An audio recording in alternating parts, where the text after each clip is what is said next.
ডকমকাত 2088খন মুখ্যমন্ত্ৰী মহিলা উদ্যমিতা আঁচনিৰ চেক বিতৰণ।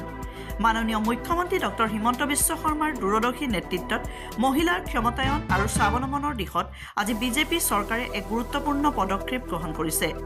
মুখ্যমন্ত্ৰী মহিলা উদ্যমিতা অভিযানৰ অংশ হিচাপে হাওৰাঘাট বিধানসভা সমষ্টিৰ অন্তৰ্গত ডকমকা উচ্চতৰ মাধ্যমিক প্লেগ্ৰাউণ্ডত অনুষ্ঠিত এক বিশেষ কাৰ্যসূচীত যোগ্য মহিলা উদ্যোগীসকলক 10,000 টকাৰ ঋণ আগবঢ়োৱা হয়।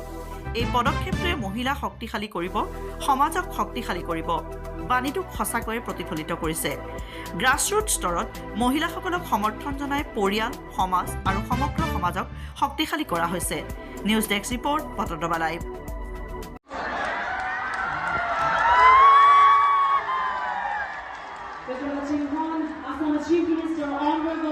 Dr. Himanta Biswa Sarma Vivani Ella asking to get Richard and Peggy Hussain.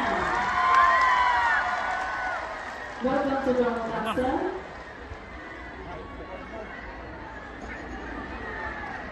Tante 28 so mai dan siyang na itong chief guest.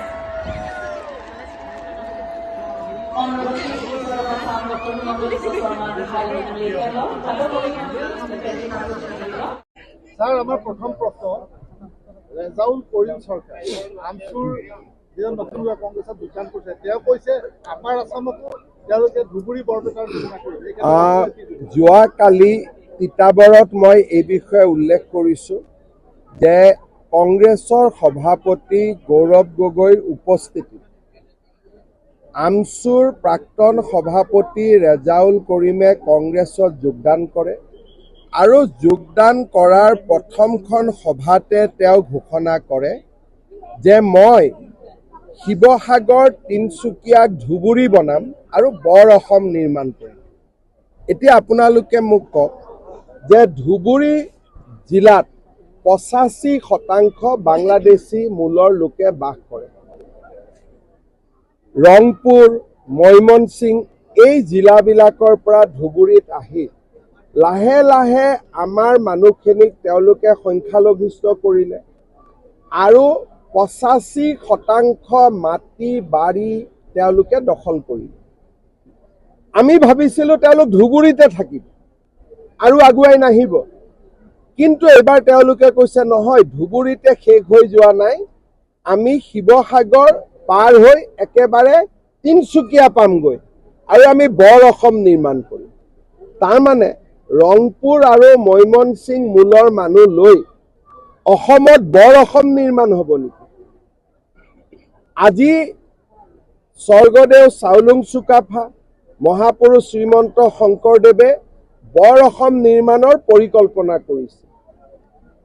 তাততো বাংলাদেশী মূলৰ মানুহ নাছিলে।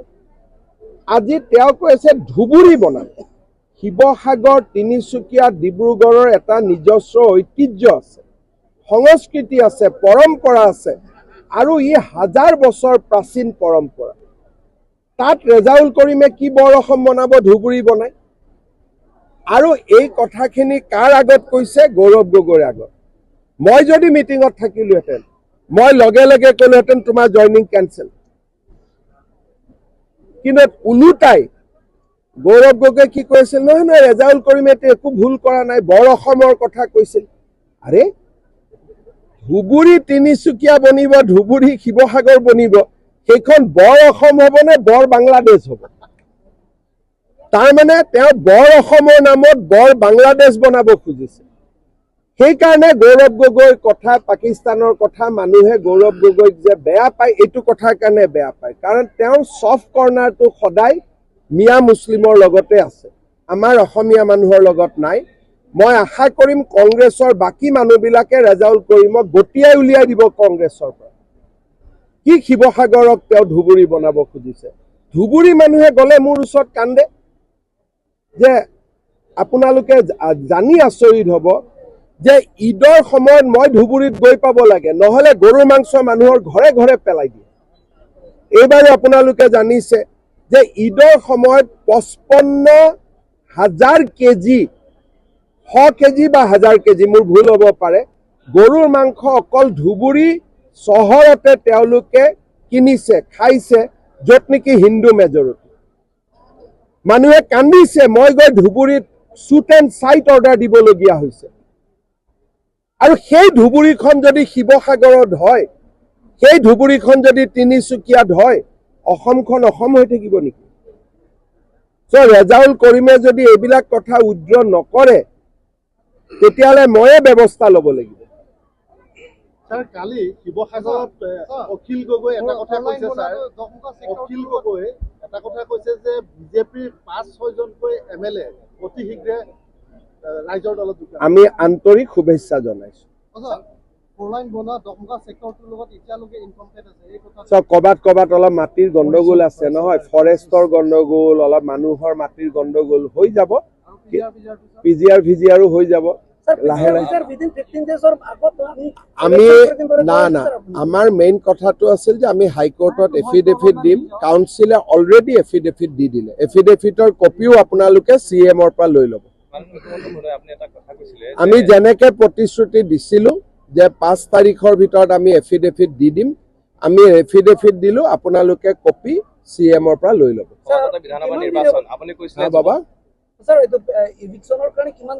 এইটো হাইকোৰ্টত এতিয়া আমি পিটিশ্যন দিছো হাইকোৰ্টক আমি এপ্লাই কৰিছো যে জানুৱাৰীৰ ভিতৰতে যাতে শুনানি হৈ যায় আৰু কিন্তু VGR PGR যিবিলাক গভৰ্ণমেণ্ট অফিচ আছে সেইবিলাক আমি চব উদ্ৰ কৰি দিম এতিয়া মই 14 তাৰিখে ডিফুত আহিম কাউন্সিলৰ লগত আলোচনা কৰি যি কাম কৰিব লাগে আমি কৰি ল'ম কাৰ্বি আংলঙত কিবা ফাণ্ড দিয়া আছিলে এইটো টাউন কমিটিৰ লাখ 2 লাখ মই নাজানো বাবা কাৰ্বি আংলঙত ইমান ডেভেলপ হৈছে ডকমকাৰ পৰা কুঠৰি ৰাস্তা বাবা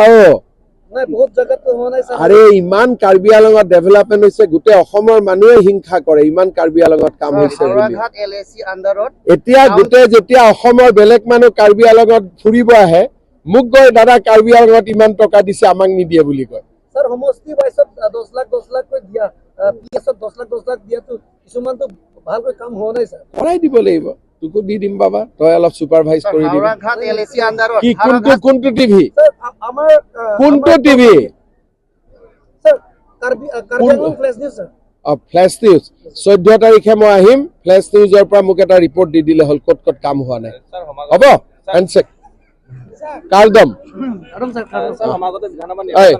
MP সাহেব ফ্লেশ নিউজক 14 তাৰিখে মোক লগ কৰাই দিব নৱপ্ৰজন্ম আৰু মহিলা প্ৰাধান্য পাব কাৰ্বি আংলঙৰ যিটো 5টা সমষ্টি আছে নৱপ্ৰজন্মক এবাৰ কাৰ্বি আংলঙতো আমি নতুন প্ৰজন্মক আগভাগ দিম কিন্তু কাৰ্বি আংলঙত MLAতকৈ কাউন্সিল ইলেকশ্যনটো বেছি ইম্পৰ্টেণ্ট গতিকে কাউন্সিলতো এবাৰ সিটো বাঢ়িব 44 হ'ব গতিকে কাৰ্বি আংলঙত এবাৰ নতুন বহুত মহিলা আৰু যুৱক ওলাই আহিব আৰু এটা কথা দেখা পোৱা গৈছে ইয়াত মূল্যবৃদ্ধি যথেষ্ট কাৰ্বি আংলঙত যদি আমি বিলাহী বাহিৰত বেলেগ ডিষ্ট্ৰিক্টত নগাঁও জিলাত কিনিব যাওঁ 20 টকাৰ পৰা 30 টকালৈ কিন্তু কাৰ্বি আংলঙত 80 টকাৰো অধিক কাৰণ ইয়াত এটা দলে কোনো পাৰ্টিকুলাৰ কিছুমানে ইয়াত মিলি পেলাই এটা খুব বিয়াগুম ঠিক আছে এটা কাম কৰিব 14 তাৰিখে মই আহিম মোক অলপ গোপনীয়কৈ বস্তুটো লিখি দিব মই ব্যৱস্থা ল'ম আৰু সমবায় সমিতিসকল কি ফিংগাৰপ্ৰিণ্ট দিয়াৰ লৈকে যথেষ্টখিনি অসুবিধা হয় মোক গোটেই কথাখিনি এবাৰ 14 তাৰিখে মই ৰাতি থাকাকৈ আহি মোক লিখি দিব ফ্লেশ নিউজ জিন্দাবাদ হা বাবা ঠিক আছে গৈ থাকো সকলোকে ৰান